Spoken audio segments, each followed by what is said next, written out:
காதோடு நான் கதை சொல்லுவேன். கதை சொல்வது Priya. Hi friends, welcome back to my channel. இன்றைக்கு நான் உங்களுக்காக ஒரு கிரைம் த்ரில்லர் நாவலோடு தான் வந்திருக்கிறேன். ஒரு சின்ன குட்டி நாவல். ப்ளீஸ் ஃப்ரெண்ட்ஸ், சப்ஸ்கிரைப் பண்ணிவிட்டு கேளுங்கோ.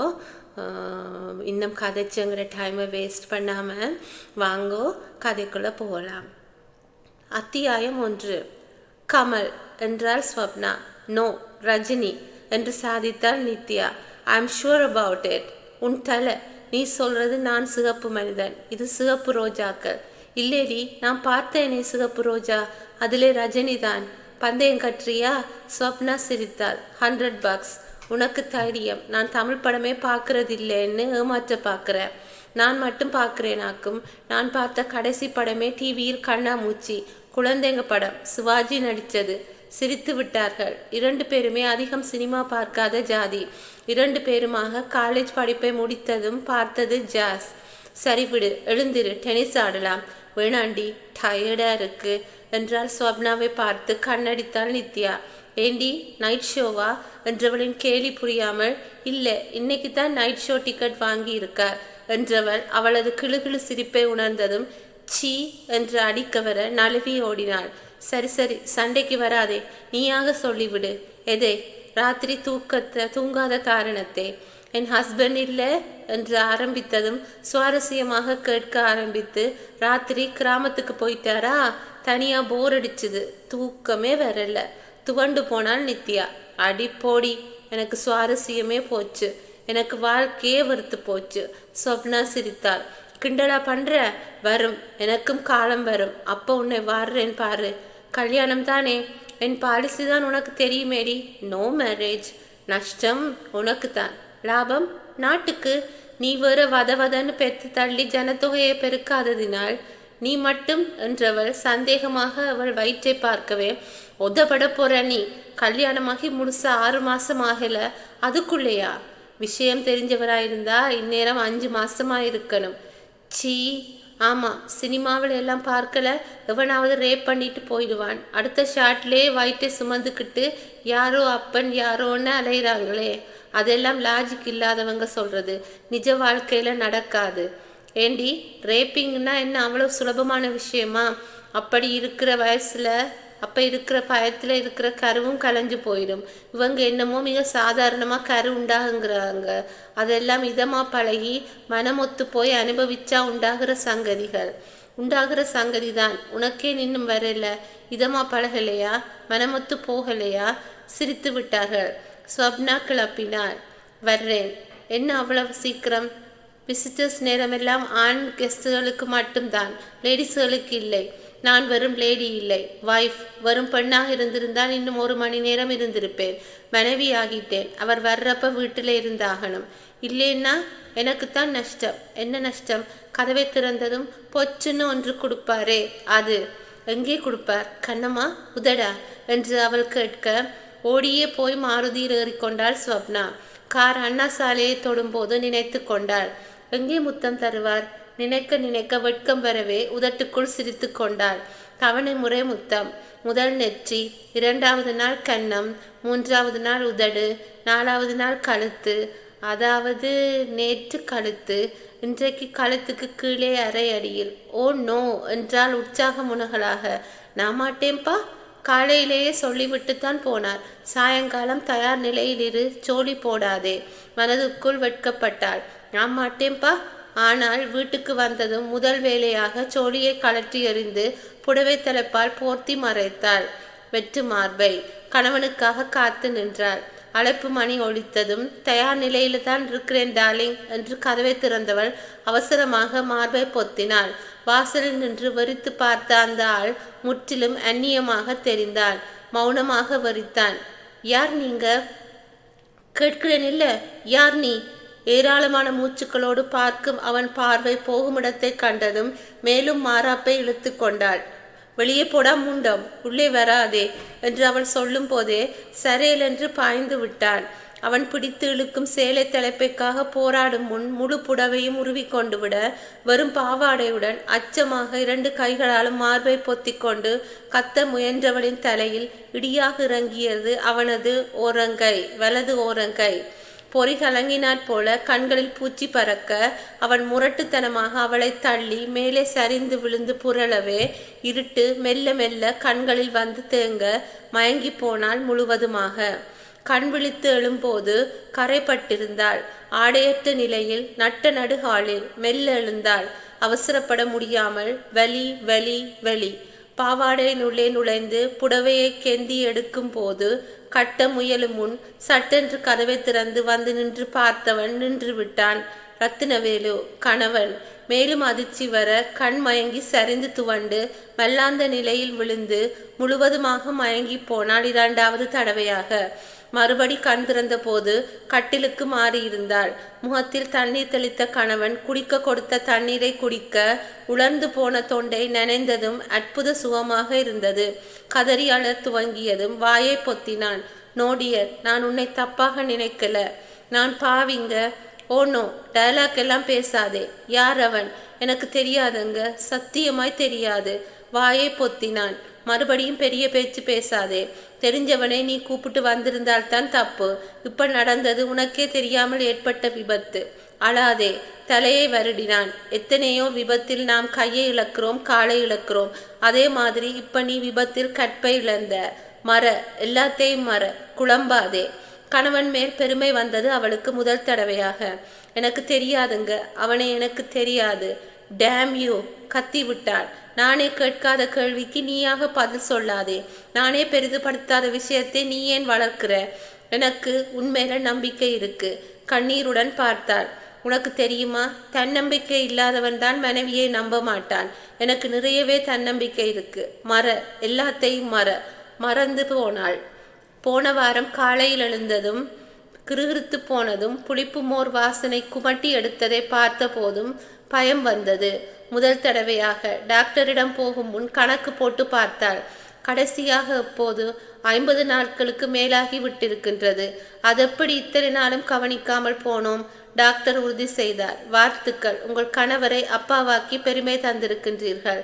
நன்றி சொல்லிவிட்டு வெளியே வரும்போது நினைத்து பார்த்தாள். நான் தாயாக போகின்றேன், சரி, ஆனால் அப்பாவாக போகின்றது அவர்தானா? குழம்பினாள். விஷயம் கேட்டதும் ரத்தினவேலுக்கு குஷிப்பித்து தள்ளியது.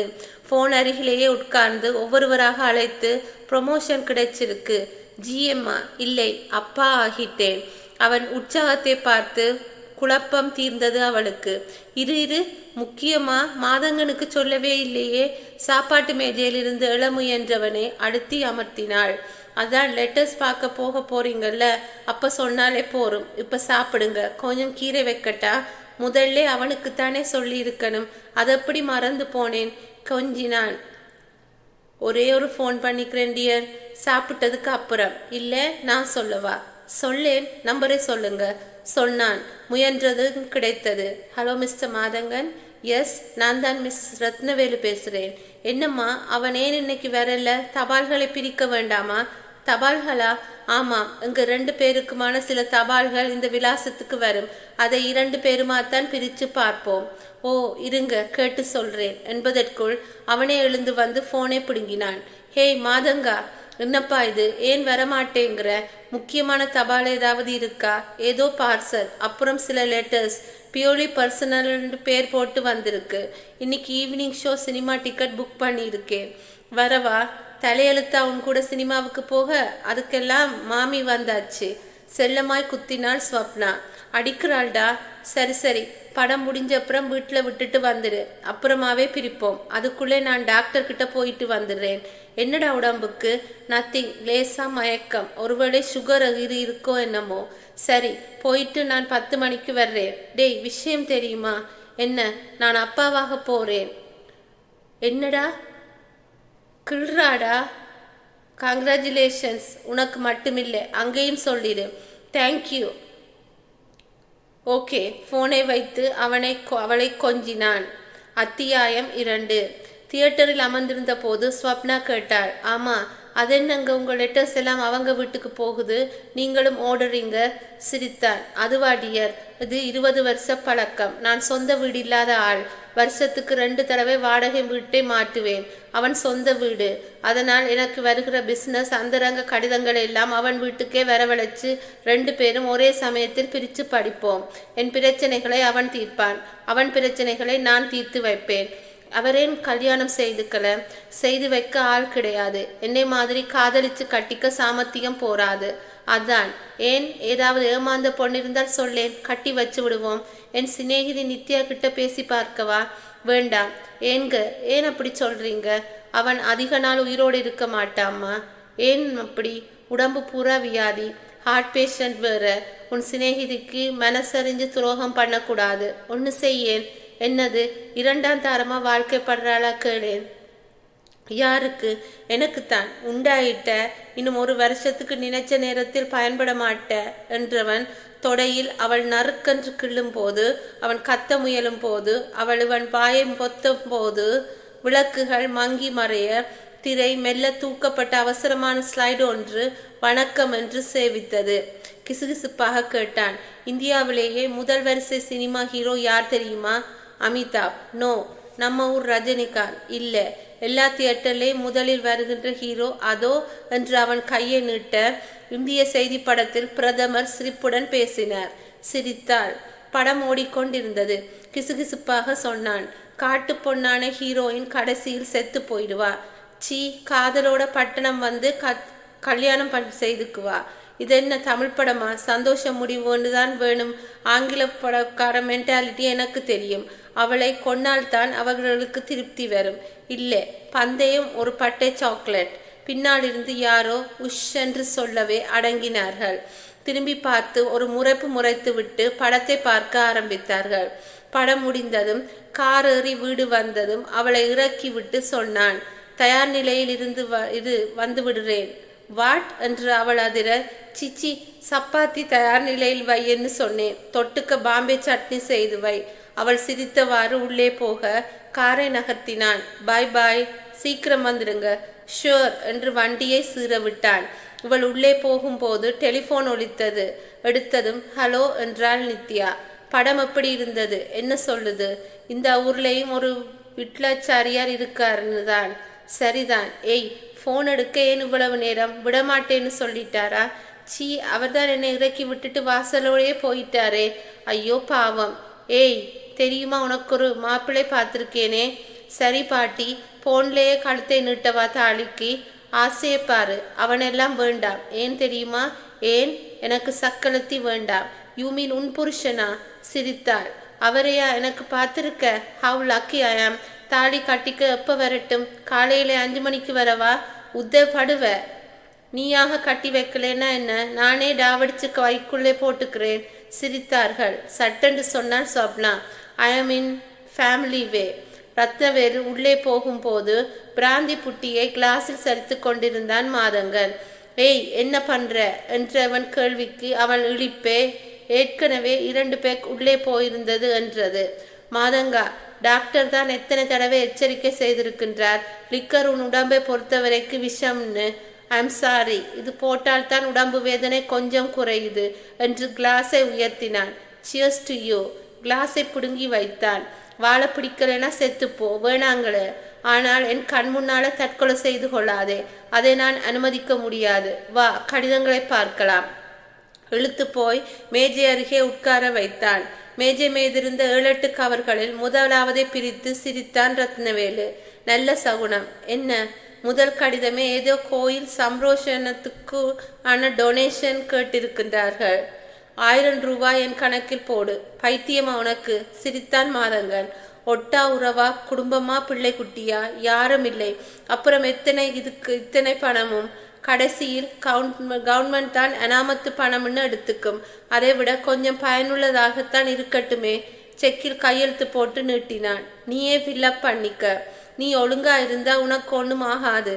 சரி, இந்த 2வது லெட்டர் உனக்கு. படியேன். பார்மா மெடிக்கல் கம்பெனி அனுப்பியிருக்கு. நீ கேட்ட மருந்தை இங்கே வாங்க முடியாதாம். சிங்கப்பூர்லேருந்து தான் வரவழைக்கணுமாம். எந்த நகரமானாலும் பரவாயில்லை. ஆள் அனுப்பி வரவழைச்சு வாங்க சொல்லு. செலவு பூராவும் நானே எடுத்துக்கிறேன். கொள்ளையடிக்க போறான் உன்னை. ஏண்டா இப்படியா வாரி இறைக்கிறது? பணத்துக்கு மதிப்பே இல்லாமல் போச்சு உனக்கு. என்னை மாதிரி பாடுபட்டு கஷ்டப்பட்டு முன்னுக்கு வந்தால்தான் தெரியும். உன் பாட்டனார் வழி சொத்து அள்ளி விடுற. இப்ப மட்டும் என்னத்தை கிழிச்ச? இருக்கிற வீடு கூட உன் மாமனார் கொடுத்தது. பொண்ணோடு சேர்ந்து வீட்டையும் அனுபவிக்கிற. பணம்னதும் ஞாபகம் வருது. இது என்று அறைக்குள்ளே போன மாதங்கன் திரும்பும் போது சின்னதாக ஒரு சூட்கேஸ் வைத்திருந்தான். இந்த அப்படி என்னடா இது? உன் வீட்டிலே கொண்டு போய் வச்சுக்க. எதுக்கு? என்னோட கருப்பு பணம். திறந்தான். கட்டையாய் 100 ரூபாய்கள். வா, எதிர அவ்வளவு பணம்? 10 லட்சம் ரூபாய் சிறுக சிறுக சேர்த்து போச்சு. நாளைக்கு நாள் கருப்பு பணம் ரெய்டு அதிகம் நடக்குது. இங்கே இருக்க வேண்டாம், உன் வீட்டிலேயே இருக்கட்டும். நம்பி கொடுக்குறியே, இதை நானே அமுக்கிட்டா என்ன ஆகும்? ஒன்றும் ஆகாது. எனக்கு பதிலாக நீ மாட்டிப்ப. நானாவது பழசு. எங்க தாத்தா சேர்த்ததுன்னு 1000 சாக்கு சொல்ல முடியும். நீ மாட்டினா அவ்வளவுதான். இல்லாத கம்பிகளை காற்றில் எண்ணினான். சிரித்தவர்கள் கண்ணீர் பட்டது அந்த பார்சல். என்னடா அது? பிரித்தார்கள். அரையடி நீளத்துக்கு டப்பா ஒன்றின் மேல் கடிதம் ஒன்று ஒட்டி வைக்கப்பட்டிருந்தது. பிரித்தார்கள்.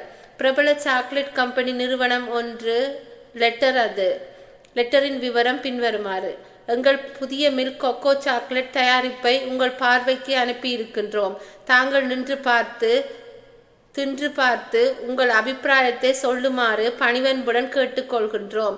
தங்களது துல்லியமான கணிப்பு எங்கள் வளர்ச்சிக்கு பெரிதும் உதவும் என்பதை நம்புகின்றோம்.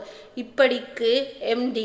பின் குறிப்பு: தங்களைப் போல பிரபலமானவர்களுக்கு இதே மாதிரி சாம்பிள் அனுப்பப்பட்டுள்ளன. அபிப்பிராயங்களை சேகரித்த பின்னர் இதை இம்ப்ரூவ் செய்து மார்க்கெட்டிங் பண்ண போகிறதுனால் விரைவிலேயே தங்கள் மேலான அபிப்பிராயத்தை எழுதி அனுப்ப கோருகின்றோம். மாதங்கன் சிரித்தான்.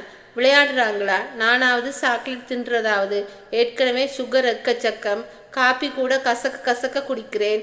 இது வேறையா? கொண்டு தூக்கி குப்பையில் போடு. Don't be Chile. உன்னையும் மதித்து அபிப்பிராயம் கேட்டிருக்காங்க. அலட்சியப்படுத்தாதே. இந்த சாப்பிடு. தள்ளி விட்டான். நேற்று டெஸ்டிலே 3+ இருந்தது. இன்றைக்கு சாப்பிட்டால் வேறு வினையே வேணாம். ஒன்று செய்யேன். என்ன? எனக்கு பதிலாக நீயே டேஸ்ட் பார்த்து சொல்லு. நான் அதை என் அபிப்பிராயமாய் நினைச்சுக்கிறேன். நானா? சிச்சி, எனக்கு சாக்லேட்னாலே அலர்ஜி. பிடிக்காது. ஏண்டா? ஏன் அப்படி? சின்ன வயசுலே ஆசையாய் தின்னுவேனாம். அதனால அப்பாவோ அம்மாவோ சாக்லேட் தின்னா எதிர் வீட்டு வடக்கத்தி மாமா மாதிரி தொந்தி வரும்னு பயமுறுத்தி இருக்காங்க. அந்த பயம் நெஞ்சிலேயே தங்கிடுச்சு. அட, என்ன ஆச்சரியப்படுற? மறந்துட்டேன். சாயங்காலம் சினிமாவிலே எனக்கும் என் வைஃபுக்கும் ஒரு சின்ன பந்தயம். அடப்பாவி, தியேட்டர்லேயா? அது இல்லை, ஹீரோயின் கடைசியில் செத்துடுவான்னு சொன்னேன். கிடையாது, உயிரோட தானிருப்பாள்னு பந்தயம் கட்டினா.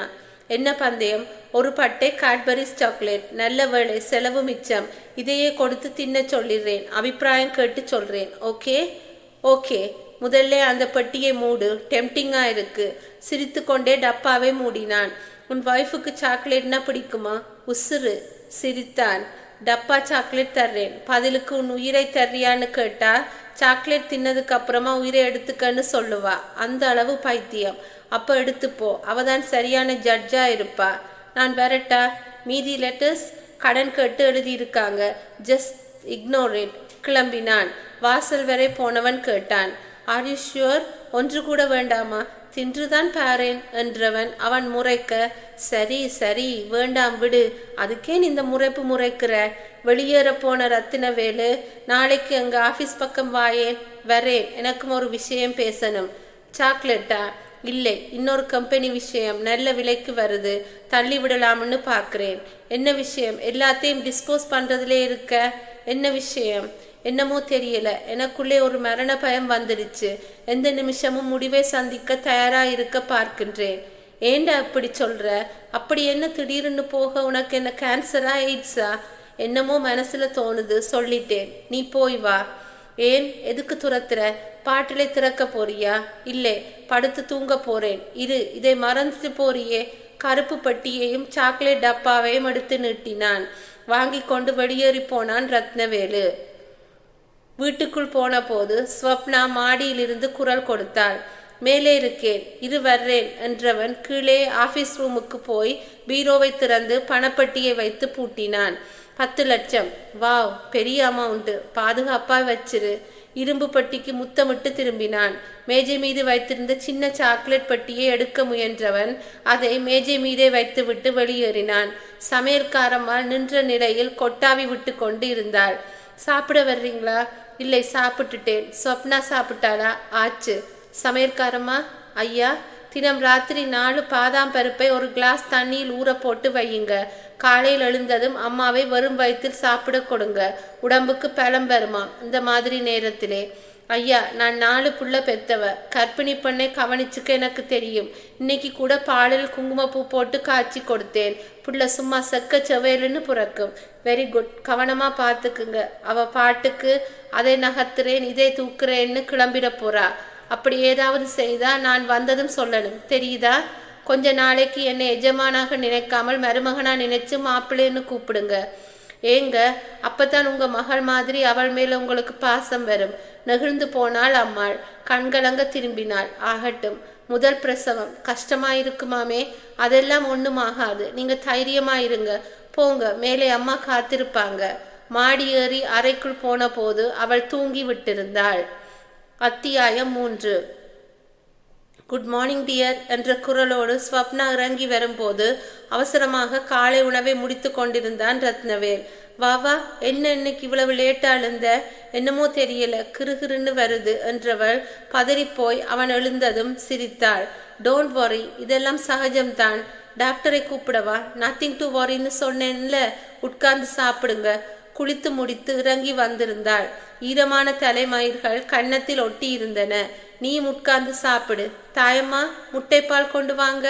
ஐய, பச்சை முட்டை வேணாங்க, குமட்டுது. உடம்புக்கு நல்லதாச்சே. வேண்டாம் எஜமான், பச்சை முட்டை ஜீரணமாகிறது கஷ்டம். அப்ப வேண்டாம். நான் ராஜாத்திக்கு சின்ன சங்கடமும் வரக்கூடாது. ஐயாவுக்கு அம்மா மேல எவ்வளவு பாசம் என்றால் சமையல்கார அம்மாள். என்னைக்குத்தான் இப்படி இருக்கணும்னு வயலூர் முருகனை வேண்டி கேட்டுக்கிறேன். ஏய் சொப்னா, கிசுகிசுப்பாய் கூப்பிட்டான். என்ன, இந்த மாதிரி மசக்கே நேரத்தில் எதையாவது சாப்பிட ஆசைப்பட்டால் அதை புருஷன் வாங்கி தரணுமாமில்ல? நீ எதுக்காவது ஆசைப்படேன்? நல்ல கணவன் அமையணும்னு ஆசைப்பட்டேன், அது கிடைச்சாச்சு. அப்புறம் நான் எதுக்கு ஆசைப்பட போறேன்? அதெல்லாம் முடியாது. நீ எதுக்காவது ஆசைப்பட்டு என்னை கேட்கணும், நான் அதை வாங்கி தரணும். கேளேன் தாயி, இந்த மாதிரி நேரத்தில் வாங்கி தந்தாத்தான் அவங்க ஆசை தீரும். சும்மா கேளு.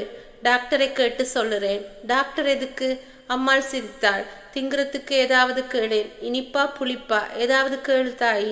மை காட் என்று தலையில் அடித்து கொண்டாள். வாட் அ ஃபூல் ஐ ஆம். ஏங்க, உனக்காக டப்பா நிறைய சாக்லேட் வாங்கி வந்தேன். ராத்திரியே தரணும்னு நினைத்தேன், மறந்துட்டேன். இரு. ஆஃபீஸ் அறை பூட்டை துறந்து, இது என்ன புது பழக்கம், ரூமை பூட்டி வச்சிருக்கீங்க? கொஞ்சம் ஆஃபீஸ் கேஷ் வச்சிருக்கேன், ஒரு சேஃப்டிக்கு தான். கதவை திறந்து உள்ளே போனவன் போன அதே வேகத்தில் திரும்பி வந்தான், கையில் சாக்லேட் டப்பாவோடு. ஐயோ சாக்லேட் என்று பூரிக்கும் அவளை பார்த்து சிரித்தான். இந்தா, எல்லாமே உனக்குத்தான், சாப்பிடு. மொத்தம் 8 பட்டைகள் இருந்தன. எல்லாம் எனக்கா? நீங்களும் 2 சாப்பிடுங்க. ஓ நோ டார்லிங், எனக்கு பல் கூச்சம் அதிகம். ஸ்வீட் பட்டாலே கூசும். அவள் முகம் வாடுவதை பார்த்தான். சிரிப்புடன் மேலே இருந்த பட்டையை எடுத்து 2 வில்லல்களை பிட்டு எடுத்தான். உன் சந்தோஷத்துக்காக திங்குறேன் சொன்னான். மாதங்கனுக்கு சாம்பிள் பார்த்து சொல்ல சொல்லி அனுப்பியிருந்தாங்க. அதை நீங்க புடுங்கிட்டு வந்துட்டீங்களா? இல்லை, அவனே கொடுத்தான். சுகர் 3+ இருக்காம். ஸ்வீட் அவனை பொறுத்தவரை விஷம்.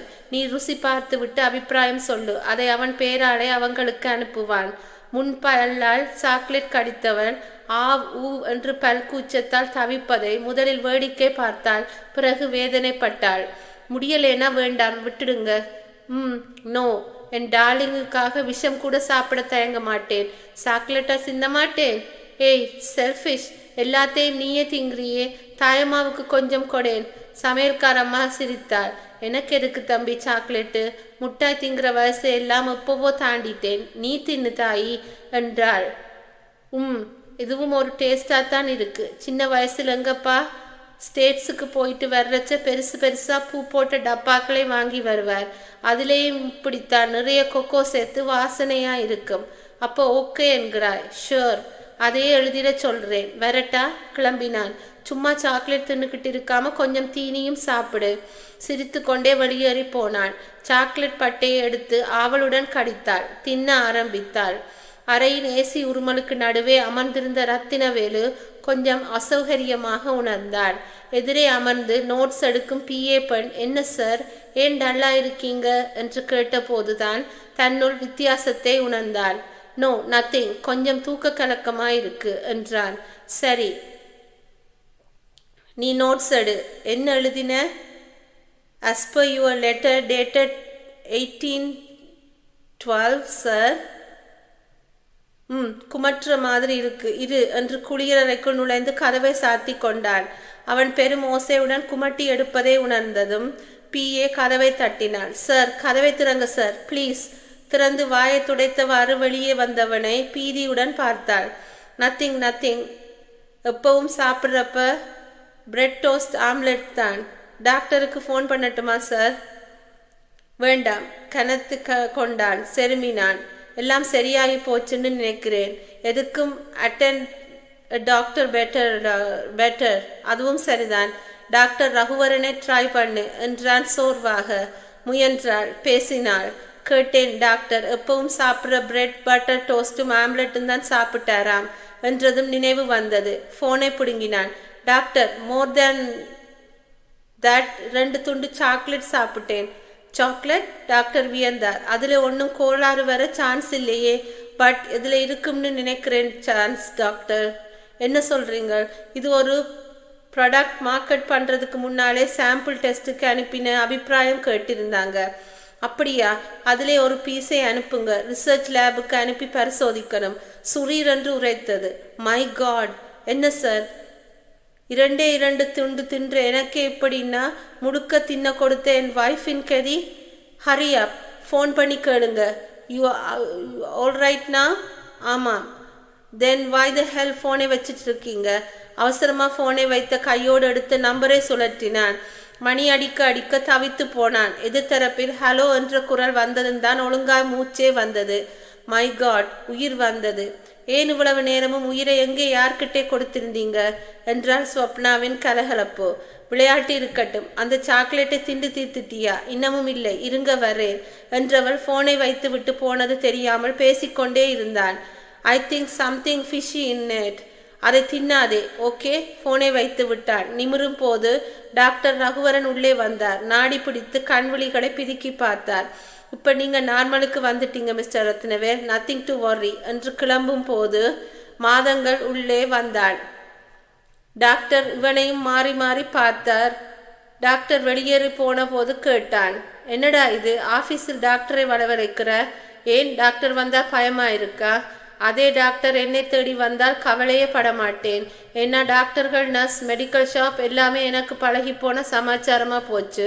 ஆனால் அதே டாக்டர் உன்னை தேடி வர்றாருன்னா இல்லாத பயமெல்லாம் வருது. பயப்படாதே, சின்ன ஃபுட் பாய்சன், சரியாக போயிடுச்சு. ஃபுட் பாய்சனா? என்ன சொல்கிற? அவன் பதில் பேசும் முன் ஃபோன் ஒடித்ததும் எடுத்தான். ஆமாம், அங்கே தான் இருக்கின்றார். ஒரு நிமிஷம். ஃபோனை நீட்டினான். உனக்குத்தான், பார்ட்டி பேசுகிறார். வாங்கி பேசினான். நோ, அதுக்கு கீழேன்னா எனக்கு கட்டுப்படி ஆகாது. நிலமே பல லட்சம் கொள்ளுமே. பில்டிங் வேறு, ஆஃபீஸ், மில்ஸ், மிஷின்ஸ். இன்றைய தேதிக்கு கூறு கட்டி விற்றாலும் நான் கேட்கிற தொகையை சுலபமாக கிடைக்கும். கொஞ்சம் பொறுத்து. சரி, வரோம். நோ, இந்த அக்ரிமெண்ட் விவகாரம் எல்லாம் என்னை விட அவனுக்குத்தான் நிறைய தெரியும். He must come. ஃபோனை வைத்தான். புறப்படுடா. எங்கே? டிராஃப்ட் அக்ரிமெண்ட் அடித்து வச்சிருக்கிறாளாம். வா, வந்து சரி பார். ஆடிட்டரை கூப்பிடேண்டா. ஆடிட்டர், லாயர் எல்லோரும் வர்றாங்க. எனக்கு நீ வந்து ஓகே சொன்னால்தான் திருப்தி. சரி, வர்றேன், வா. கிளம்பியவன் சொன்னான், என் இனிய காரியதரிசி யந்திரத்துக்கு நாம போகிற இடத்தையும் ஃபோன் நம்பரையும் சொல்லிவிடு. தேவையானால் ஃபோன் பண்ணுவாள் சொன்னான். குறித்து கொண்டாள். புன்னகையுடன் தலையசைத்து அவள் அனுமதிக்க கதவை திறந்து வெளியேறி போனார்கள். வீட்டில், ஏண்டி நித்யா, இன்னும் டியூட்டி முடியல? நைட் டியூட்டி மக்கு, பகல் பூராவும் தூக்கம்தான். அப்போ உடனே இங்கே வாயேன். ஏண்டி என்று அவள் குரலில் பதட்டம் நிறைய இருந்தது. ஏண்டி வர சொல்ற? என்ன செய்யறது உடம்புக்கு? உடம்புக்கு ஒன்றுமில்லையே, பின்னையே என்னை கூப்பிட்ட? சும்மா பேசிட்டு இருக்கத்தான். அவர் வேற மத்தியானம் சாப்பிட வரமாட்டேன்னுட்டாரா? போர் அடிக்குதுடி. அப்பா, அவ்வளவு தானா? நீ கேட்ட முறைக்கு பயந்தே போயிட்டேன். ஃப்ரெண்டை கூப்பிடுறதானா ஸ்நேகிதி மாதிரி கூப்பிடு. டாக்டரை, நர்ஸையும் கூப்பிடும் போது கவனமாக கூப்பிடணும், புரியுதா? சரி பாட்டி. ஆமாம், என்ன அது நொச்சு நொச்சுன்னு திங்குற? எங்களவர் சாக்லேட் கொண்டு வந்து கொடுத்தார், அதை திங்குறேன். உனக்கு வேணுமா? ஃபோன் வழியவே போடட்டா? சாக்லேட்டா? வர வர சின்ன பாப்பா வாயிட்டே வர்ற நீ, சிரித்தாள் நித்யா. சரி செய், அதனால் ஒன்றும் கெடுதல் இல்லை. சாயங்காலமா வரட்டா? ஏன், நல்லவனுக்கு நல்லவன்ல கமலா ரஜினியான்னு சண்டை போடவா? இப்பவே சொல்லிடுறேன். உசிலைமணி சிரித்தார்கள். போனை வைத்த பின்னும் கொஞ்சம் கொஞ்சமாய் சாக்லேட் மென்று தின்றவள் மெல்ல எழுந்து நின்று தடுமாறினாள். தாயம்மா ஓடி வந்தாள். என்னம்மா செய்யுது? கிருகிருன்னு வருதே. மசக்கே சமயம் அப்படித்தான் வரும். பேசாமல் அப்படியே அந்த சோஃபாவிலே சாஞ்சா போல படுத்துக்குங்க. சாப்பாடு ரெடியானதும் எழுப்புறேன். திறந்து கிடந்த சாக்லேட் பெட்டியை பார்த்தாள். இன்னுமா இதையே தின்னிட்டு இருக்கீங்க? அப்புறமா சோறு இறங்காதே தாயி. பெட்டி காலியாகி இருந்தது. தின்னுட்டேனே என்றாள். கண்கள் செருக சிரித்தாள். சரி சரி, தின்னா சின்ன என்ன பண்ண முடியும்? சரி படுத்துக்க, அப்புறமா வந்து எழுப்புறேன். மல்லாந்து படுத்தவள். ஐய, மெல்லாந்தோ கவுந்தோ படுக்க கூடாது, ஒரு கழிச்சு படுத்தாயி என்று அந்த தாயம்மாள் அதட்டவே ஒரு கழித்து படுத்து சிரித்தாள். அந்த தாயம்மாள் போனதும் கண்கள் செருக செருக மெலிதாக மூச்சு திணறினாள். சரி சார், நீங்க சொல்ற அமௌண்ட்டுக்கே ஒத்துக்கிறேன். கை குலுக்கினான் மாதங்கன். அவ்வளவும் தங்கம் சார். நாளுக்கு நாள் ஏறுகிற விலை வேகத்துக்கு அடுத்த வருஷமே நீங்க டிஸ்போஸ் பண்ணினால் கூட 4 பங்கு லாபம் கிடைக்கும். அக்ரிமெண்ட் டிராஃப்டை பார்த்தியாடா? என்றான் ரத்தினவேலு. வக்கீலையும் ஆடிட்டரையும் பார்க்க ஓகே என்றார்கள். சரி சார், நீங்க பத்திரத்தை தயார் பண்ணி வையுங்க. நாளை கழிச்சு மறுநாள் அமாவாசை, நல்ல நாள். ரெஜிஸ்டர் பண்ணிடலாமே என்று மாதங்கன் சொல்லும் போதே ஆஹா பேஷாக என்று பார்ட்டி சொல்லும் போது வக்கீல் தனது பிரீஃப் கேஸை தயார்படுத்தும் போதுதான் அந்த ஃபோன் கால் வந்தது.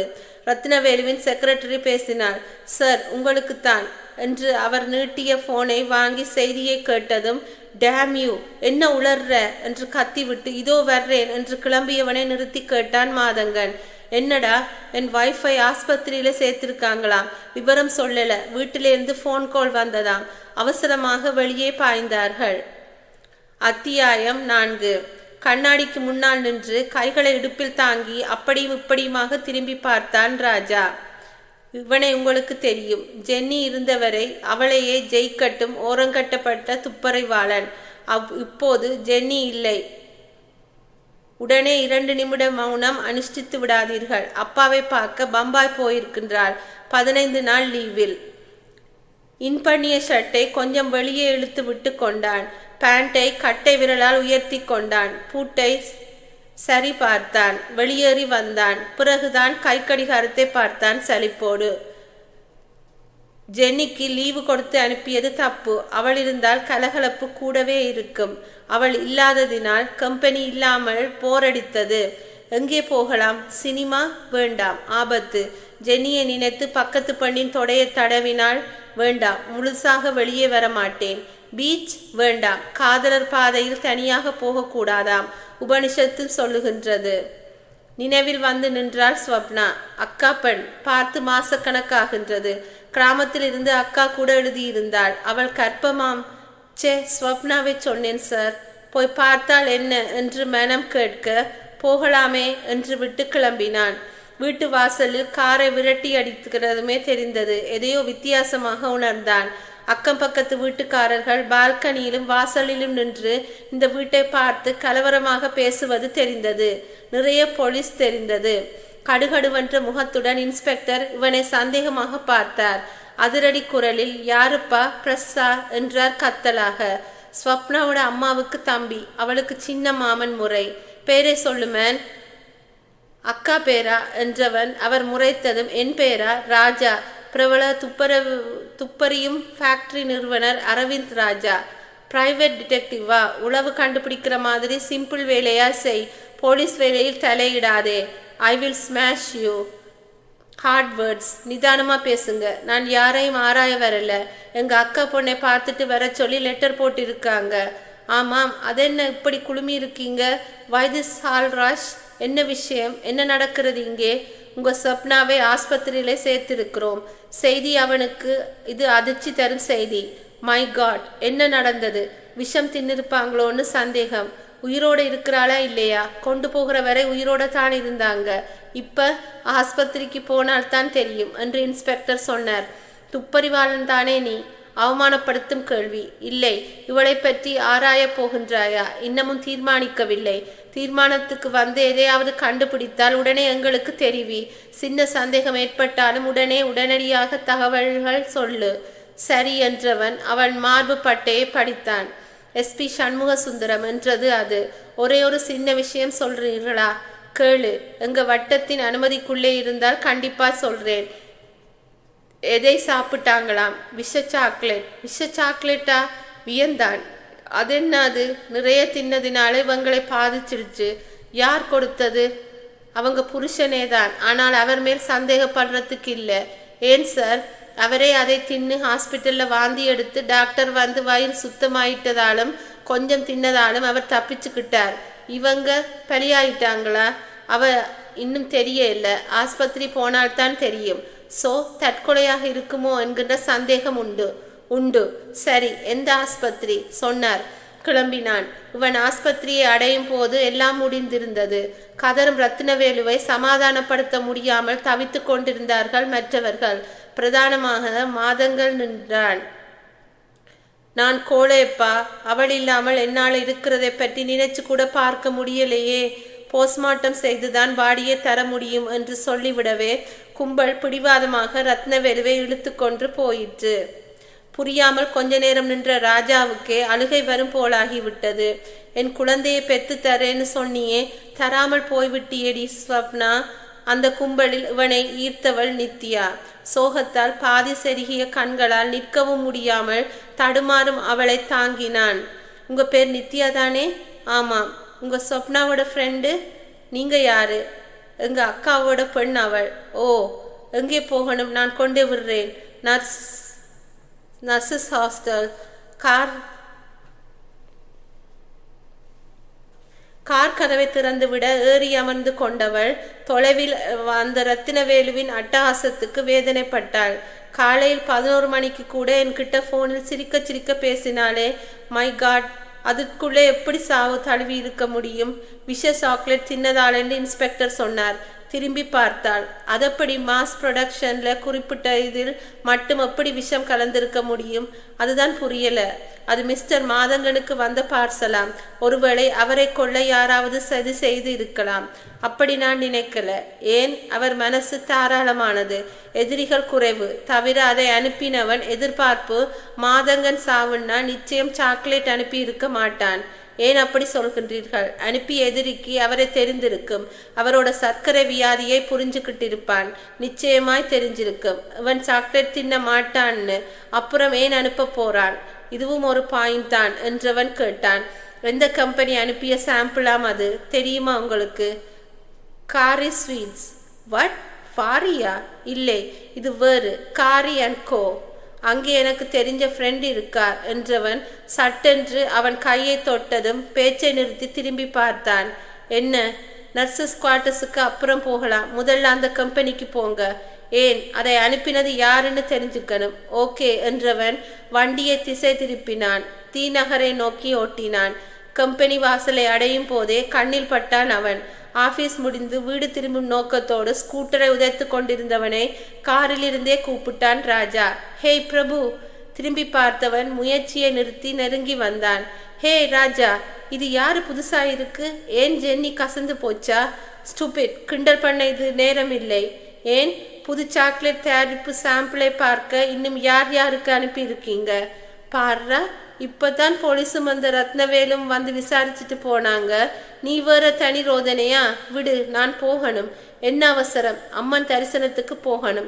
அதெல்லாம் ராத்திரி 10 மணிக்கு மேல. நாட் நாவ். அடைச்சி, அது இல்லை. எங்க பேட்டை மாரியம்மனுக்கு இன்னைக்கு எங்க அப்பா உபயத்துல உற்சவம், ரமணன் கச்சேரி. வர்றியா? அதெல்லாம் அப்புறம். முதல்ல எங்க கேள்விக்கு பதில் சொல்லு. அப்படி யாரும் அனுப்பல. What you mean? எஸ்யா, புதுசா நாங்க எந்த சாக்லேட்டும் தயாரிக்கல. கடைசியா தயாரிச்ச மில்க் சாக்லேட் 6 வருஷமா மார்க்கெட் ஆகி லட்சக்கணக்கானவங்க தின்று இன்னமும் ராத்திரியானா இருட்டுல பொண்டாட்டியே துளாவுறாங்க. பின்ன உங்க ஆபீஸ் லெட்டர் ஹெட்ல எப்படி கடிதம் வருமாம் பார்சலோட? அதை போலீஸ்காரங்க காட்டினாங்க. அது எங்க பழைய லெட்டர் ஹெட். அதை மாற்றி புது டிசைன் லெட்டர் ஹெட்டை தான் 15 வருஷமாக உபயோகப்படுத்துகிறோம். அது எப்படி வெளியே போச்சுன்னு தான் ஆச்சரியமாக இருக்குது. விசாரணை நடக்குது. உன் வயசு என்ன சொன்ன? ராஜா தான் பதில் சொன்னான். 60க்கு மேலே, 65 5 10. அடே, பொறாமப்படாதேடா. 60க்கு மேலே மார்பு இவ்வளவு கச்சிதமாக நிற்காது. ஸ்டூபிட், சும்மா இருடா. நாங்கள் ஏற்கனவே சோகத்தில் இருக்கோம். ஏண்டா? செத்து போனவ எங்கள் அக்கா பொண்ணு, இவளுக்கு நெருக்கமான சிநேகிதி. Oh, you mean that girl Lavanya? இல்லை, ஸ்வப்னா. ஏதோ ஒன்று. நான் வரட்டா? இருடா. கம்பெனி லெட்டர் ஹெட் வெளியே எப்படி போகும்? அதென்ன அவ்வளவு அலட்சியம்? சொன்னேன் இல்லை விசாரிக்கிறாங்கன்னு. விபரம் தெரிஞ்சால் எனக்கு ஃபோன் பண்ணி சொல்றியா? உன் பேர் என்னம்மா? முனீஸ்புரி. ராஜா கத்தினான். பேசுறதே காதில் வாங்குறானா பாரேன். காது அதன் வேலையை செய்யும், அதே சமயம் கண்ணும் வாயும் அதன் வேலையை செய்யும். ஃபோன் தானே? அவளையே பார்த்தவாறு சொன்னான். செய்கிறேன். கோபமாக கரையை நகர்த்தினான் ராஜா. சரியான செக்ஸ் மேனியாக் பயர். இப்போ எங்கே போகலாம்? கண்ணீரை வலித்து துடைத்தாள். ஸ்வப்னா வீட்டுக்கு போங்க. அங்கே போலீஸ் எல்லாத்தையும் துருவி பார்த்து கொண்டு இருப்பாங்க. நான் போய் ஆக போகிறது என்ன? இல்லை, எனக்கு தெரியும். அவ டயரி எழுதி வைக்கிறவ. அதையும் கொண்டு போயிருப்பாங்களே. முடியாதுன்னு தான் நினைக்கிறேன். அவ அதை ஒளிச்சு வைக்கிற இடம் அவளுக்கும் எனக்கும் மட்டும்தான் தெரியும். அதுவும் ஐடியா தான். காரை திருப்பினான்.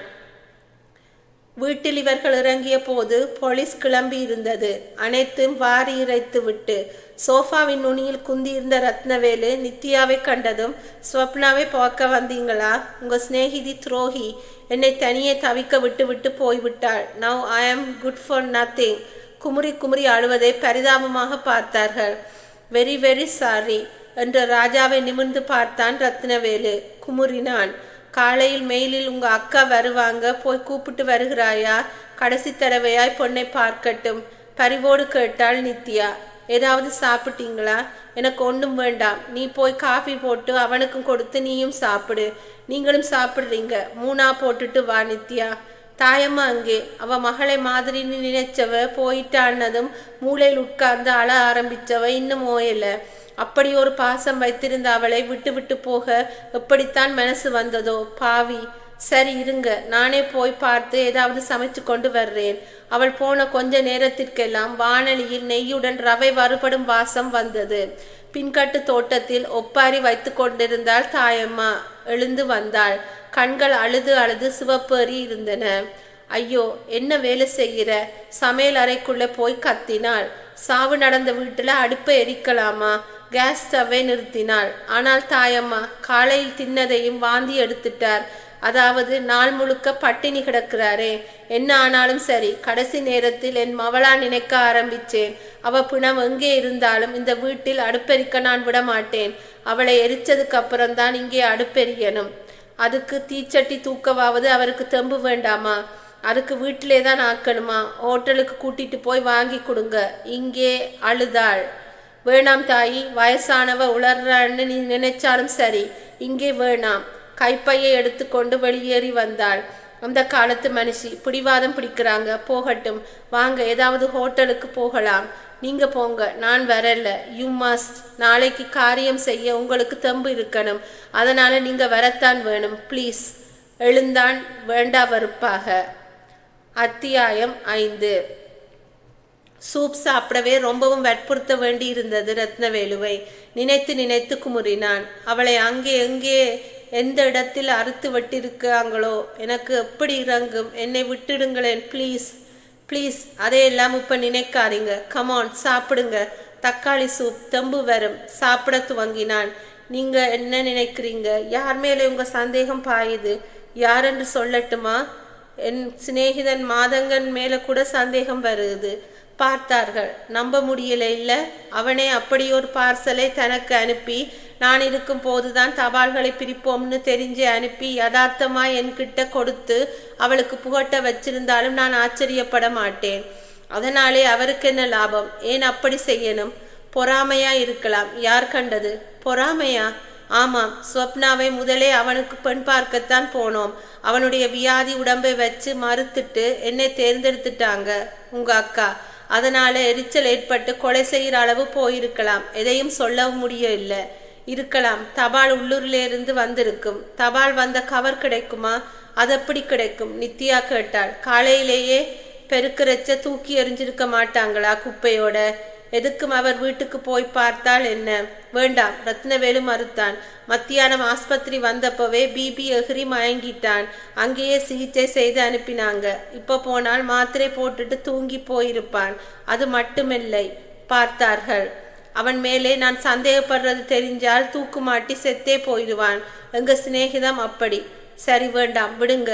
யாரோ அவனை கொல்ல அனுப்பின சாக்லேட்டுகள் என் மனைவியை பழி வாங்கி விட்டது. அவ்வளவு தான் நினைச்சு மறந்துடுவோம். அதப்படி சார், இவருக்கு சுகர் இருக்கிறதுன்னு தெரியாத எதிரியாகவும் இருக்கலாம் இல்லையா? வாய்ப்பு இருக்கு. அதுக்காக ஸ்பூனை கீழே போட்டுடாதீங்க. நீங்க சாப்பிடணும். சார், ராஜா கேட்டான். ஒரு சின்ன சந்தேகம். என்ன? அந்த சாக்லேட்டை நீங்களே எடுத்துட்டு வீட்டுக்கு கொண்டு போனீங்க. அவளுக்கு சாக்லேட்டுன்னா ரொம்பவுமே பிடிக்கும். அது இருக்கவே இருக்கிறது இன்ஸ்டன்ட் பதில் தான். அதை தவிர வேறு ஏதாவது காரணம் இருக்கணும்.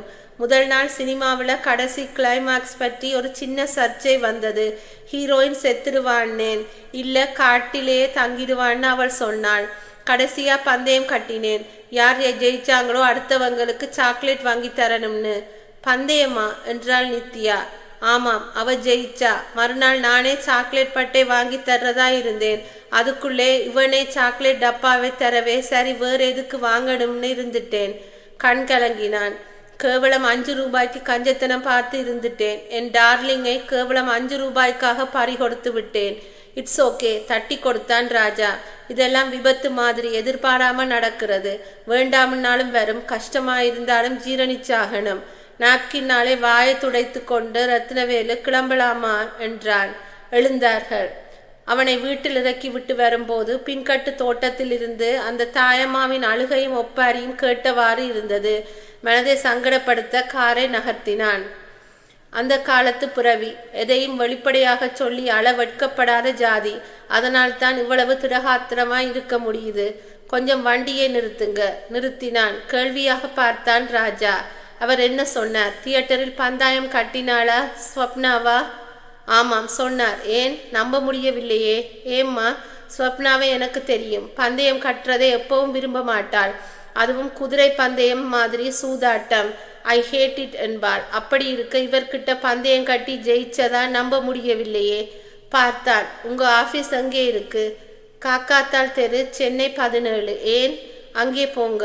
ஏன்? ஒரு முக்கியமான தடயத்தை ரகசியமாய் ஆராயணும். என்ன தடயம்? டயரி. அவளுடைய டயரி. மறுபடியும் அங்கே போனால் அவர் சந்தேகப்படுவார். அதனால் வேண்டாம். உங்களை ஸ்வப்னா வீட்டுக்கு போக சொல்லல, உங்கள் ஆஃபீஸுக்கு தான் போக சொன்னேன். புரியவில்லையே. அந்த ஸ்வப்னாவின் டயரியை என் ஆஃபீஸில் தேட போறியா? தேட வேண்டிய அவசியம் இல்லை. ஏன்?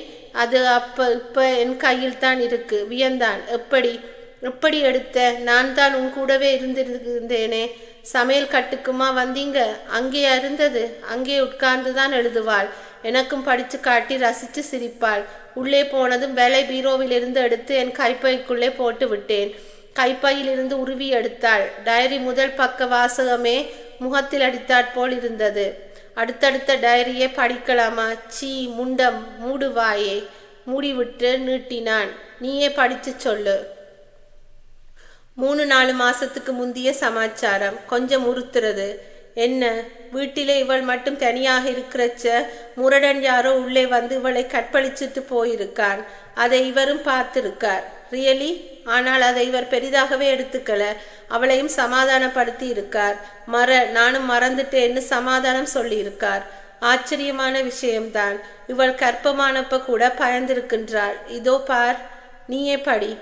டாக்டர் உறுதி செய்து விட்டார். ஆனால் அதை எப்படி அவர்கிட்ட சொல்லுவது? சொன்னாலும் அதை அவர் எப்படி ஏத்துப்பார்? குழந்தை தன்னுடையதா இல்லை அந்த முறையுடையதா என்று குழம்ப மாட்டாரா? ஆனாலும் சொல்ல வேண்டும். இதை சொல்லத்தான் வேண்டும். இன்றைக்கு சொல்லிவிட்டேன். அவர் சந்தோஷமும் உற்சாகமும் என்னை திக்குமுக்காட செய்து விட்டது. ஆண்டவனுக்கு 1000 முறை நன்றி சொன்னார். ஆனால் ஒன்றுதான் புரியவில்லை. எதுதான்? ராஜா கேட்டான். எது புரியவில்லையாம்? காரணமில்லாமல் திடீரென்று அந்த கற்பழிப்பு டிராஜடி நடந்த தேதியை கேட்டார். நான் சொன்னதும் டேம் யூ, இன்னுமா நீ அதை மறக்கல என்று கத்தினார்.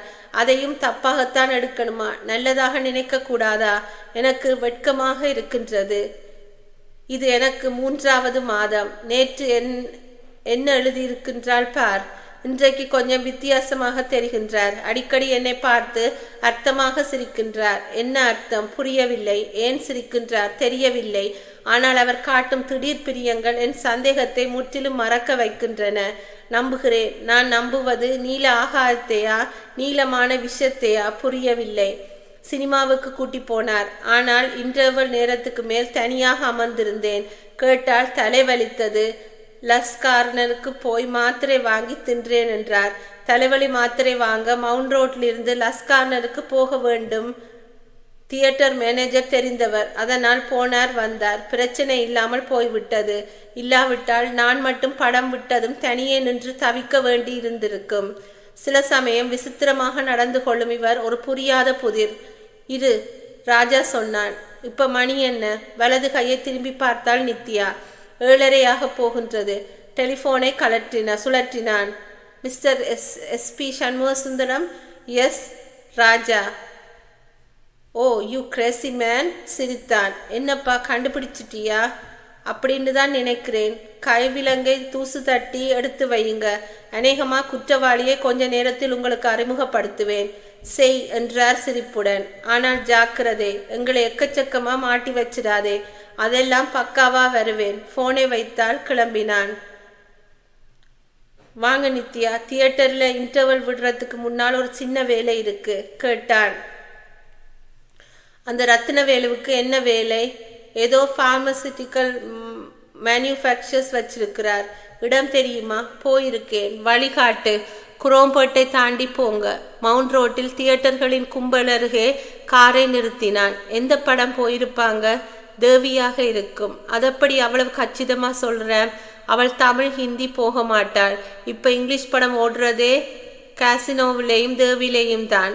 காசினோ படம் முதல் வாரத்திலேயே நானும் அவளும் பார்த்துட்டோம்.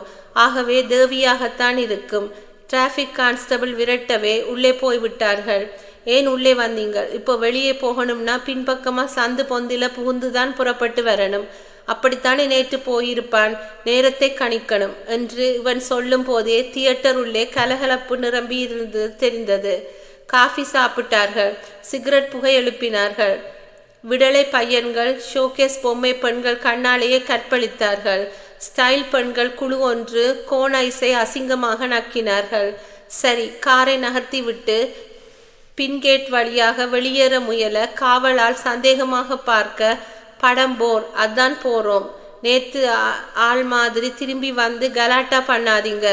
நம்ம பொண்ணு தங்கமா இருக்கும். வேண்டுமென்றே சொன்னான். பச்சை பியர் தானே? இல்லைங்க, அது வேற, கருப்பு அம்பாசிடர் என்றதும் அவர்கள் நன்றி சொல்லி கிளம்ப புரியாமல் விழித்தான். கேட்டை திறந்து விட கார் நழுவி வெளியேறியது. அவர் கார் கருப்பு அம்பாசிடர் தானே? சந்தில் நுழைந்து தெருவில் திரும்பி எதிர்பட்ட அண்ணா சிலைக்கு ஹலோ சொல்லி திரும்பி மெயின் ரோடில் பறக்க விட்டான். நெரிசல் குறைந்து காயிதே மில் பஸ் ஸ்டாப்பிங்கை கடக்கும் முன்பு சந்தடியான 1000 விளக்கு வந்தது. அண்ணா பாலம் ஏறி இறங்க வேகம் குறையும் முன் தேனாம்பேட்டை சந்திப்பும் வந்தது. நந்தனாவை பின்னுக்கு தள்ளிவிட்டு சைதையை நெருங்கும் போது கேட்டான். நேரம் கவனிக்கிறாய் இல்லையா? ஒரு சந்தேகம். அந்த ஸ்வப்னா உனக்கு உறவு தானே?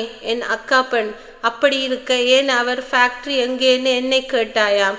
எனக்கு அவ்வளவாய் அட்டாச்மெண்ட் கிடையாது. மேட்டர் ஆஃப் ஃபேக்ட், கல்யாணத்துக்கு அப்புறம் இப்பத்தான் அவளை பார்க்கும் ஆசை திடீர்னு வந்தது. கிண்டி பாலம் வந்தாச்சு. நேரே போங்க. பழைய புதிய விமான நிலையங்களை கடந்து கார் போய்கொண்டே இருந்தது. வலது பக்கம் திரும்புங்க. சரேல் என்று கொஞ்ச தூரம் போகும்போது கண்ணில் தெரிந்தது. அந்த செக்யூரிட்டி கேட்டுக்கு அப்பால் பெரிய கட்டிடம். காரை நிறுத்தினான். மிஸ்டர் ரத்னவேலுவை பார்க்க வேணும். அப்பாயின்மெண்ட் இருக்கு. இன்னைக்கு அவரை பார்க்க முடியாது. அவங்க வீட்டில் சாவு. அதனால ஆஃபீஸ் லீவு விட்டுட்டாங்க. என்னப்பா, நேற்று கூட இந்த நேரம் இங்கே ஃபோன் பண்ணினேன். ஒன்றும் சொல்லல. இப்போ இப்படி சொல்கிற? பொய் சொல்லாதே. ஐயா நேற்று இங்கே வரவே இல்லை. ஏதோ இந்த லேபரட்டரிக்குத்தானே வந்தாங்க போனாங்க. தொலைவில் லேபரட்டரி இருட்டில் மூழ்கி கிடந்தது. சரி, நான் தான் தப்பு பண்ணி விட்டேன்னு நினைக்கின்றேன். சரி வா நித்யா. அவள் ஏறியதும் சரேல் என்று சிரிப்பாய விட்டான். டேம் யூ, கத்தினான் ரத்தினவேலு. எந்த நேரத்தில் யார்கிட்ட என்ன பேசுற? நானா அவளுக்கு விஷம் கொடுத்து?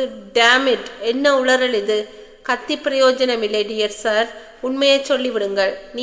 நீங்கள் தான் அவளை கொலை செய்தீங்கள். ஆதாரமற்ற போய் இல்லை, நிஜம். என்னால் நிரூபிக்க முடியும். நேர்முக வர்ணனை போல நடந்ததை என்னால் சொல்ல முடியும். முடிஞ்சால் சொல்லேன், பார்க்கலாம்.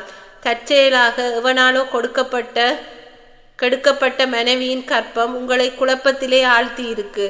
ஆனாலும் அதை முழுசாக ஜீரணிக்க முடியாமல், உங்கள் குழந்தை தானன்னு உறுதியாக சொல்ல முடியாமல் தவிச்சிருக்கீங்க. குழப்பத்தின் உச்சத்திலே அவளை தீர்த்து கட்ட முடிவு செய்திருக்கீங்க. மறுத்து சொல்ல முயன்றவன், அதுக்குள்ளே அவசரப்படாதீங்க, எல்லாத்தையும் கேட்டுவிட்டு அப்புறமாக ஒட்டுமொத்தமாக மறுப்பு சொல்லலாம் என்றான் ராஜா. வாயை மூடிக்கொண்டான். கச்சிதமாகத்தான் பிளான் பண்ணியிருக்கீங்க. ஆனால் அதை சரியாக செய்யாமல் நடுநடுவே கொஞ்சம் இடற விட்டுட்டீங்க. மெலிதாக வியர்த்தான். திட்டம் போட்டு காலையிலேயே கேரியன் கோவிலிருந்த 1 டஜன் சாக்லேட்டை வரவழைச்சிங்க. அவங்க காலாவதியாகி போன லெட்டர் ஹெட் எப்படி கிடைச்சது? அது பெரிய விஷயம் இல்லை. அங்கே இருக்கிற பழைய ஆட்கள் யாரையாவது கைக்குள்ள போட்டு வாங்கி இருப்பீங்க. அதில் அழகாய் கடிதமும் எழுதி சாக்லேட்டோட வச்சு பர்சலையும் கட்டி காலையிலேயே தபாலில் அனுப்பி இருக்கீங்க. உளறல், வெறும் உளறல். இல்லை, நிஜம். நேற்று உங்களோட பேசுறச்ச நீங்க கைக்குட்டையை உருவினப்ப பறந்து கீழே விழுந்து சீட்டை எடுத்து வச்சேன். இதோ அந்த பார்சல் அனுப்பின ரசீது. அந்த கம்பெனி பேரில் நீங்க அனுப்பிய ரசீது. அதுலேயும் ஒரு சின்ன தவறு செய்துட்டீங்க. புரியாமல் பார்த்தான். அந்த சாக்லேட் தயாரிப்பவர்களுக்கு இருந்து மந்தைவெளியில் தவறுதலான குராம்பேட்டையிலிருந்து அனுப்பி இருக்கீங்க. உங்க நண்பர் வீட்டு குப்பை தொட்டியை ஆராய்ஞ்சு உரையை கண்டுபிடிக்கவில்லை என்றாலும் ரசீதிலே குராம்பேட்டை போஸ்ட் ஆஃபீஸ் முத்திரை இருக்கு. மெலிதாக வியர்த்தான். உங்களுக்கே நிச்சயமாய் தெரியும். உங்க சிநேகிதன் என்ன தின்ன மாட்டார், உங்ககிட்டே தான் கொடுத்து அனுப்புவார் என்று. தலை குனிந்தான். முட்டாள். ஒருவேளை அவன் தின்றிருந்தான்னா உங்களுக்கு லாபம்தான். போலீஸ் துருவெல்ல கிடைச்ச பெட்டி நிறைய பணம். நீங்க அது மாதங்கன் பணம் என்று சொல்லி அவரும் ஒப்புக்கொண்ட பணம் நிரந்தரமாகவே உங்ககிட்ட தங்கி இருக்கும். ஆனால் அப்படியே தின்னிருந்தாலும் அவர் செத்திருக்க மாட்டார். காரணம், அப்ப அது விஷம் இல்லாம சுத்தமான சாக்லேட்டாகத்தான் இருந்தது. அப்புறமாவத்தான் சினிமாவுக்கு போனீங்க. இன்டர்வல்ல கருப்பு அம்பாசிடரை எடுத்துக்கிட்டு பின்பக்க கேட்காரன்கிட்ட சண்டை போட்டு வெளியேறி குராம்பேட்டை லேபுக்கு போய் திரும்பி இருக்கீங்க. படம் முடியறதுக்கு கொஞ்சம் முன்னால தியேட்டர் உள்ள போக ரகளை பண்ணியிருக்கீங்க. உனக்கு எப்படி தெரியும்? அது இப்போ முக்கியமில்லை. இருந்தாலும் சொல்றேன், உங்க மனைவி கைப்பட நேத்து எழுதி வச்ச டைரி எங்ககிட்டயே இருக்குது. போய், என் மனைவி கிட்ட டைரி எதுவும் கிடையாது. அது உங்களுக்கே தெரியாது. அவங்க எழுதுகிற ரகசிய டைரியை வலை பீரோவுக்குள்ளே வச்சிருக்காங்க. சொல்லுங்க நித்யா. ஆமாம், உங்களுக்காக காஃபி போட போனப்ப தாயம்மாள் வருகிற முந்தியே அந்த டைரியை வலை பீரோவிலிருந்து எடுத்து விட்டேன். அதிலே இன்டர்வல்லேருந்து காணாமல் போன நீங்கள் படம் முடியிறச்ச வந்ததையும் தலைவலி மாத்திரை வாங்க மவுண்ட் ரோட்டிலிருந்து லஸ்காரனுக்குத்தான் போகணுமா என்று சந்தேகத்தையும் எழுதியிருக்கா. இன்னைக்கு அதே இன்டர்வல் நேரத்திலே தியேட்டரை விட்டு கிளம்பி குரோம்பேட்டைக்கு போய் சினிமா முடியறதுக்கு முன்னால திரும்பி விட்டோம். முதல் நாள் நீங்கள் லேபரட்டரிக்கு வந்ததுக்கான சாட்சியங்கள் இருக்கு. அங்கிருந்து ஸ்லோ பாய்சனா எதையோ எடுத்து வந்திருக்கீங்க. அதை அந்த ஸ்வப்னா வீட்டிலே விட்டுட்டு மாதங்கனை பார்த்து பர்சனல் லெட்டர்ஸை பறிக்கிற சாக்கிலே பேசி சாக்லேட் பட்டைகளை அவனே தரும்படி செய்து அழகா நாடகமாடி இருக்கீங்க. வீடு திரும்பினவர் நேரே உள்ளே போகாம ஷெட்டிலே காரை நிறுத்தி ரொம்ப நேரம் உட்கார்ந்துருக்கீங்க. அது எப்படி உனக்கு தெரியும்? டைரியில் எழுதப்பட்ட கடைசி வார்த்தை அதுதான். கார் நுழைறதை பார்த்து 1/2 மணி ஆகிறது. ஷெட்டுக்குள்ளே காரை நிறுத்தி அப்படி என்னதான் வேலைன்னு எழுதியிருக்கா. அது மட்டுமில்லை, நான் ஏற்காத பந்தயத்துக்காக சாக்லேட்டை கொண்டு வந்தவர் ராத்திரியே தராமல் காலையிலே ஞாபகம் வந்த மாதிரி ஏன் தரணும்? எனக்கு ஊட்டி விடாமல் அவர் ஏன் முதல்ல தின்னணும்? என் கணவர் ஒரு புரியாத புதிர். That's it. நிமிர்ந்தான் ரத்தினவேலு. நானே விஷம் கலந்திருந்தால் அதை நானே தின்னுவேனா? முட்டாள்தனமான பேச்சு என்றவன் தேங்க்ஸ் என்றதும் விழித்தான். எதுக்கு தேங்க்ஸ்? என் வாயால நான் சொல்றதுக்கு முந்தி நீங்களாகவே விஷயம் கலந்ததாக சொன்னதற்கு. ஸ்டூபிட். நீங்க தானே? நானே சொல்லணும்னு இருந்தேன். 2 கட்டியில் இருக்கின்ற பாய்சன் ஆளை கொள்கின்ற அளவுக்கு போதாது. அதனால தைரியமா தின்னீங்க. ஆபீஸுக்கு போனீங்க.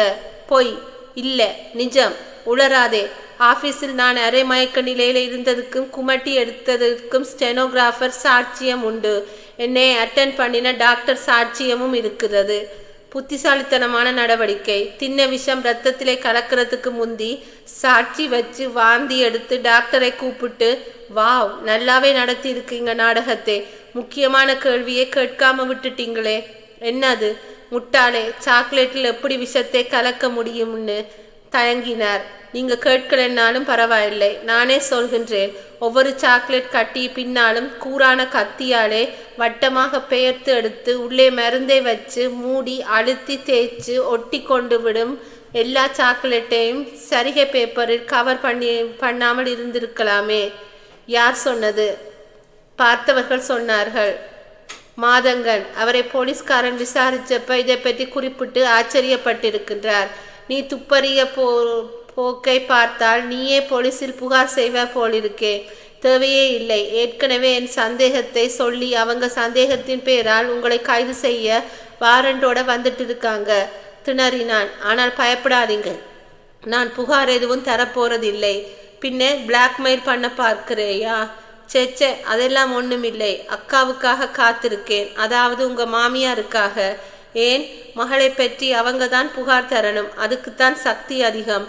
வாசகம் சொல்லட்டுமா? என் மகள் சாவில் ஏதோ மர்மமாயிருக்கிறது என்று நினைக்கின்றேன். தற்கொலை செய்து கொண்டதாக நான் நம்பவில்லை. அவன் சொல்ல சொல்ல ஆவேசமாக ரத்னவேலு பாய ஒட்டி நின்ற ராஜாவும் நித்யாவும் பிரிந்து விலக திறந்திருந்த வாசல் வழியாக தெரிந்தது ஜீப். Police jeep. முற்றும். ஓகே ஃப்ரெண்ட்ஸ், இன்றைய கதை இதோட முடிஞ்சுது. நாளைக்கு இதை மாதிரி நல்ல ஒரு புக்கோட உங்களை சந்திக்கும் வரை உங்களிடமிருந்து விடைபெறுவது உங்கள் பிரியா. பாய் now.